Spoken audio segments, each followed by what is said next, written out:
Desde Canadá en español, llega la información que te conecta con tu comunidad. Esto es RCE Noticias, actualidad, análisis y los hechos más relevantes en un solo lugar. Saludos, querida comunidad hispana en Canadá y más allá. Les da la bienvenida a su amiga Paula Pinson. Gracias por acompañarnos en esta nueva edición. Vamos con la información más relevante del día. Comenzamos con migración y seguridad. Crece la presión para expulsar a agentes del Servicio de Inmigración y Control de Aduanas de Estados Unidos, de Canadá, tras operaciones que han generado críticas sobre el trato a migrantes. La expectativa es que Canadá revise su cooperación y estrategias en este ámbito. Veamos la información. La Agencia Estadounidense de Inmigración, ICE, tiene oficinas en 5 ciudades canadienses, lo que ha generado llamados para cerrar sus operaciones en el país tras las controversiales deportaciones y tiroteos mortales en Estados Unidos. El Servicio de Inmigración y Control de Aduanas opera en Toronto, Vancouver, Calgary, Montreal y Ottawa, a través de su componente de investigaciones de seguridad nacional, conocido como HSI.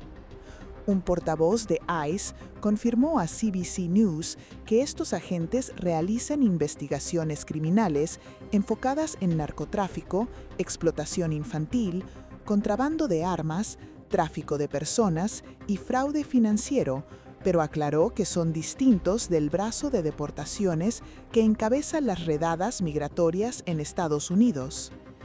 Por su parte, ICE enfatizó que sus agentes en Canadá no realizan arrestos, no ejecutan órdenes de allanamiento y no portan armas de fuego en territorio canadiense. La diputada Heather McPherson envió una carta al primer ministro Mark Carney pidiendo que cierre las oficinas de ICE hasta que se resuelva la crisis de derechos humanos en referencia a las operaciones de la agencia en Estados Unidos. De igual forma, la presión aumentó después de que agentes de ICE mataran a Renee Nicole Good el 7 de enero y al enfermero Alex Preddy poco más de una semana después en Minnesota. CBS News reportó que ICE mantenía un récord de 73,000 personas detenidas a mediados de enero, un aumento del 84% desde que Trump asumió la presidencia.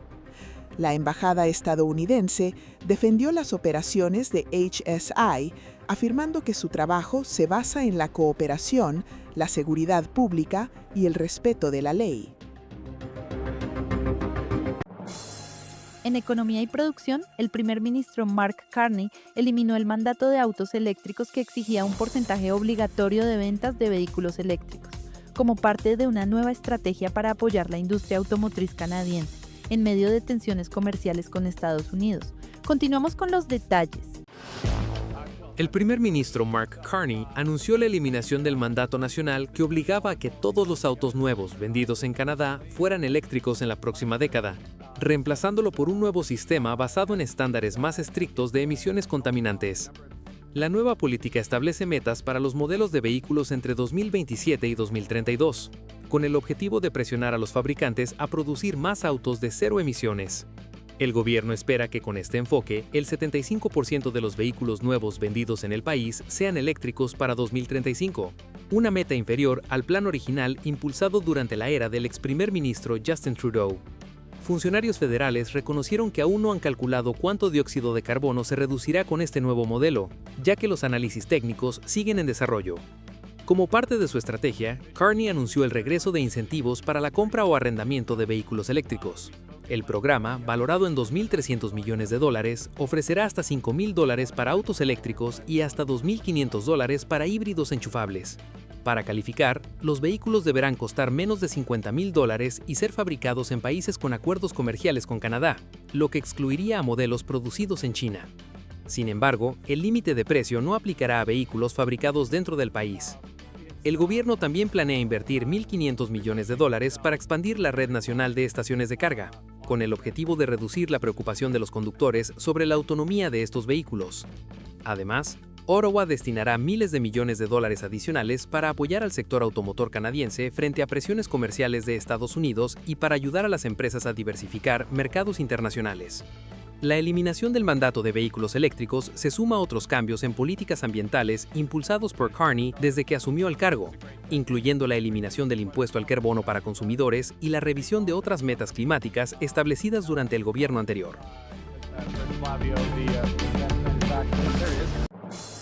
En política interna, Pierre Poilievre se reunió con Mark Carney en Ottawa, en un encuentro que, según sus participantes, buscó reforzar la unidad y enfoque en la economía y el comercio.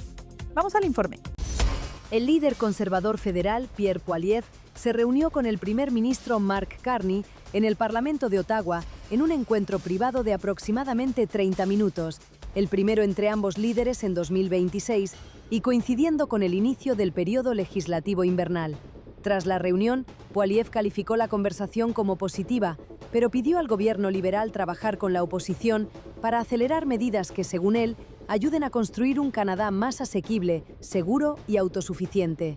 También criticó la falta de un nuevo acuerdo comercial con Estados Unidos y cuestionó políticas económicas del gobierno. Por su parte, Carney destacó la importancia de la cooperación parlamentaria y aseguró que es un momento clave para avanzar en resultados concretos para los canadienses. Según fuentes del gobierno, durante el encuentro se abordaron temas como financiamiento para cuidado dental y guarderías, reformas al sistema de fianzas y sentencias y medidas para reforzar la seguridad en lugares de culto. Aunque ambos líderes mostraron disposición al diálogo, mantienen diferencias en asuntos como el costo de vida, la economía y la relación con Washington. En salud pública, Quebec anunció que seleccionará 6.300 trabajadores de salud extranjeros antes de que termine el año, como parte de esfuerzos para aliviar la falta de personal en hospitales y centros de atención en la provincia. El ministro de Inmigración de Quebec, Jean-François Roberge, se comprometió a que el gobierno provincial seleccionará antes de finales de 2026 a miles de trabajadores extranjeros del sector salud cuyo permiso laboral está por vencer. La medida busca evitar la salida de aproximadamente 6.300 asistentes de atención a pacientes, enfermeras y trabajadores sociales que actualmente son esenciales para el sistema sanitario. Según el ministro, estos empleados tendrán prioridad dentro del Programa de Selección de Trabajadores Calificados, el PSTQ, que permite elegir candidatos según necesidades laborales, regiones y dominio del francés.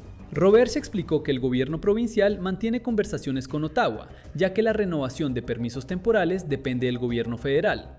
Aseguró que el objetivo es brindar estabilidad a quienes trabajan en la red de salud.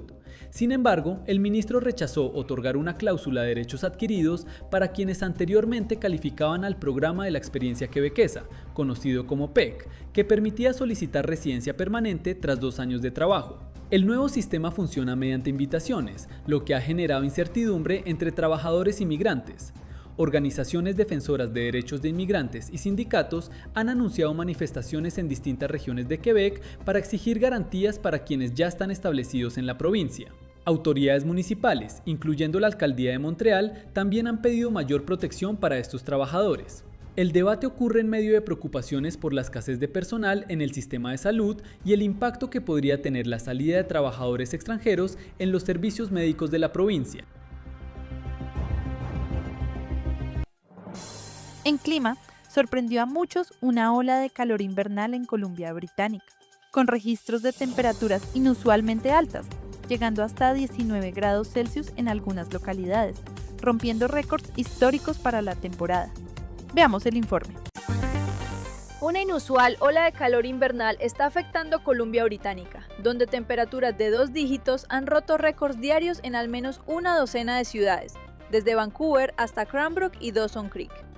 En Bella Bella, en la costa central de la provincia, la temperatura máxima de este miércoles alcanzó los 19,3 grados Celsius, un nivel más comúnmente asociado con junio o julio, según datos del Ministerio de Medio Ambiente de Canadá. Por su parte, el meteorólogo Bobby Secon explicó que crestas repetidas de alta presión están creando aire estable sobre la provincia, permitiendo que aire más cálido del sur se desplace hacia el norte. Este invierno, en general, ha sido muy anormal, declaró. De igual forma, estas condiciones han resultado en que el clima invernal solo dure 1 o 2 semanas en muchas partes de la provincia, aunque se espera que una vaguada durante el fin de semana haga descender las temperaturas. Los deportes de invierno están bajo amenaza. Los organizadores del Prince George Iceman, que incluye esquí de fondo y vueltas en óvalo de hielo, luchan porque su competencia pueda realizarse. El óvalo parece más una zona inundada que una pista de hielo. Los deportes de invierno están bajo amenaza, advirtió Silvia Masic, portavoz del evento, señalando que en la última década solo han podido realizar la competencia completa aproximadamente la mitad del tiempo.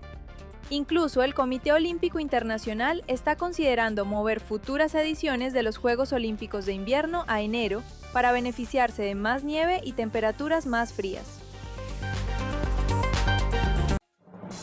En seguridad, 7 policías de Toronto fueron acusados de conspiración criminal y corrupción vinculada a una red de narcotráfico, un caso que ha llevado a la policía de Ontario a revisar sus protocolos internos. Continuamos con más información. 7 agentes de la Policía de Toronto enfrentan cargos criminales tras una investigación de más de 2 años que reveló una presunta red de corrupción dentro del cuerpo policial. Los oficiales, cuyos nombres aún no han sido divulgados, están acusados de conspiración criminal, obstrucción a la justicia y manipulación de evidencias. Según la Fiscalía, también habrían protegido a informantes vinculados al crimen organizado y recibido beneficios a cambio de información privilegiada relacionada con narcotráfico y lavado de dinero. La investigación fue realizada por la Unidad de Integridad Profesional de la Policía de Toronto con supervisión de la Oficina del Director Independiente de Revisión Policial. Autoridades señalan que el caso podría ampliarse, ya que existen indicios de posibles vínculos con otros agentes o instituciones. El comisionado de la Policía de Toronto aseguró que las acusaciones son graves y reafirmó la cooperación total con los investigadores, mientras que el jefe de la Policía Provincial de Ontario también fue interrogado como parte del proceso. Por su parte, el premier de Ontario, Doug Ford, calificó el caso como inaceptable y aseguró que se reforzarán los mecanismos de supervisión policial. Los 7 agentes fueron suspendidos sin sueldo y el caso pasará a tribunales en las próximas semanas. Sobre viajes, Canadá actualizó su aviso de viaje a Cuba debido a la escasez de energía, combustible y bienes básicos en la isla, recomendando precaución a quienes planean visitar el país caribeño. El gobierno federal de Canadá actualizó su aviso de viaje a Cuba y recomienda ejercer un alto grado de precaución debido a la creciente escasez de electricidad, combustible y bienes básicos como alimentos, agua y medicinas. Ottawa advierte que la situación es impredecible y podría afectar incluso a los resorts, así como provocar interrupciones de vuelos con poco aviso.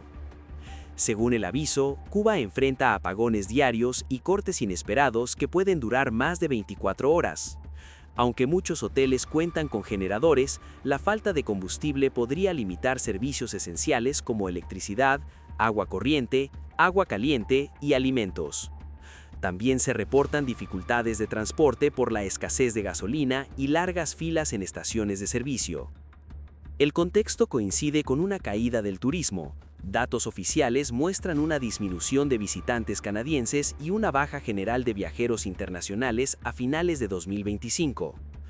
Aún así, aerolíneas y operadores turísticos canadienses señalan que mantienen operaciones normales mientras monitorean la situación, y algunos viajeros continúan reservando, aunque con más dudas. La Oficina de Turismo de Cuba en Toronto aseguró que los resorts operan con normalidad y que se aseguraron suministros para la temporada de invierno, destacando un repunte reciente de llegadas canadienses. En redes, las opiniones de viajeros están divididas. Expertos en seguros y viajes advierten considerar los riesgos más allá de la playa, como la atención médica y el acceso a servicios básicos. Otros analistas subrayan que históricamente el turismo suele ser priorizado en contextos de crisis, aunque reconocen la gravedad de la situación energética. El aviso canadiense se mantiene por debajo del nivel de evitar todo viaje no esencial, pero refuerza el llamado a informarse y planificar con cautela.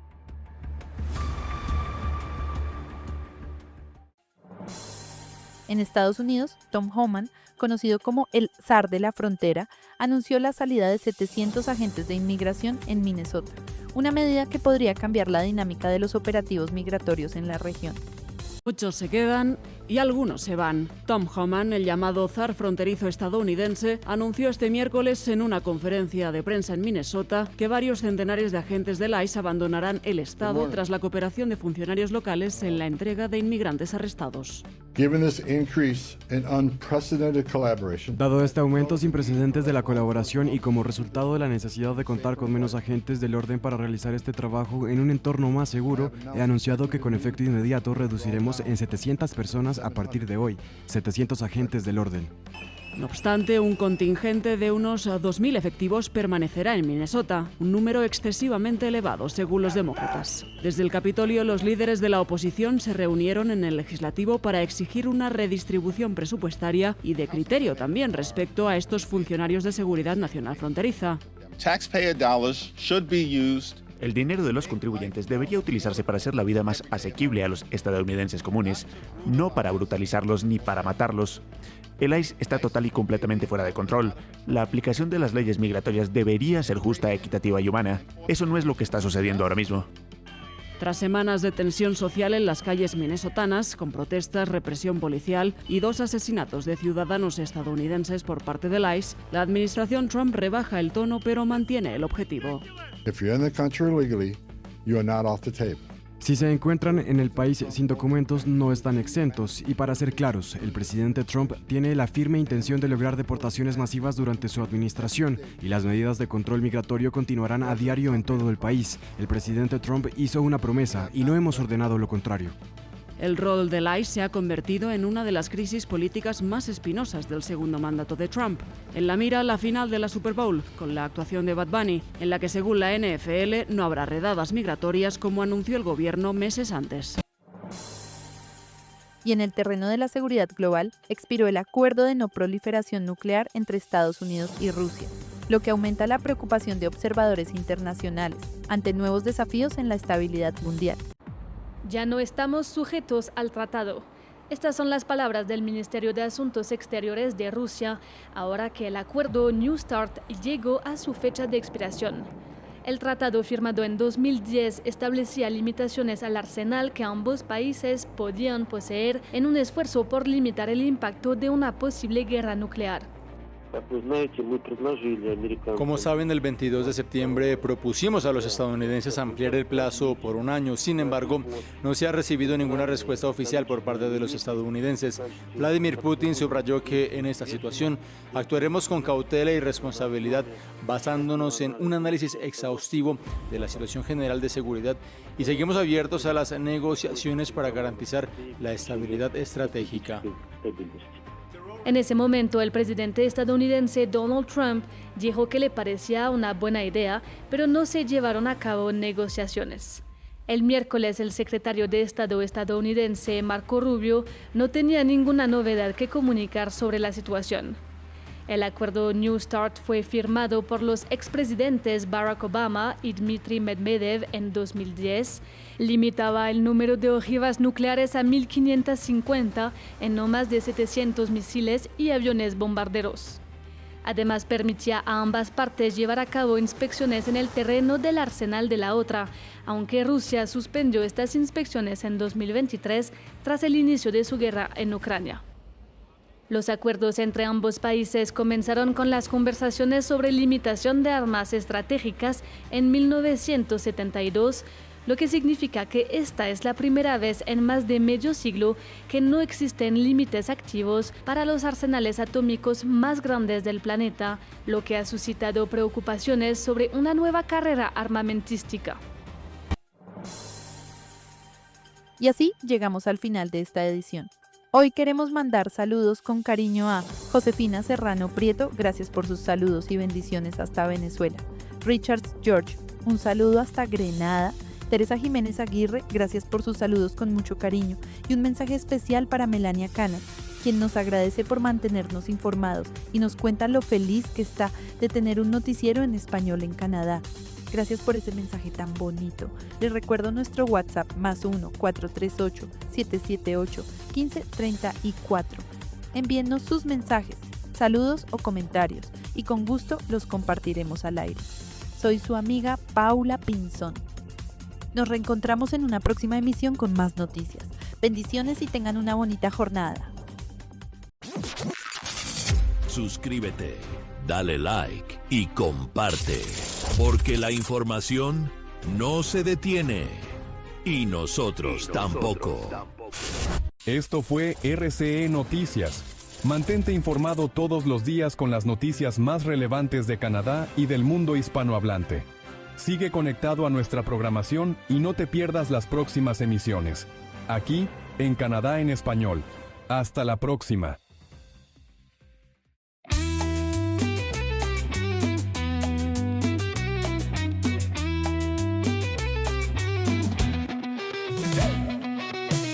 En un rincón del norte, en un país lejano, hay un canal que brilla en idioma hermano. Es Canadá en español, siempre al tanto, con noticias frescas que estamos esperando. Sube el volumen, Canadá en español es nuestra guía. Con RCE Noticias, la comunidad se activa. Es información que suena día tras día. ¡Vamos a bailar!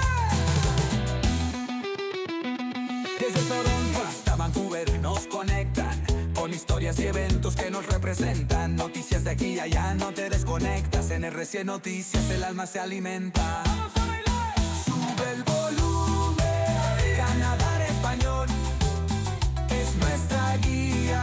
Con RCE Noticias la comunidad se activa. Es información que suena día tras día. En la pantalla se ve lo que está pasando. En nuestras nuevas tierras nos están informando. Con voces familiares estamos conectando. Canadá en español siempre apoyando. Sube el volumen, Canadá en español es nuestra guía. Con RCE Noticias la comunidad se activa. Es información que suena día tras día. ¡Bailemos ya!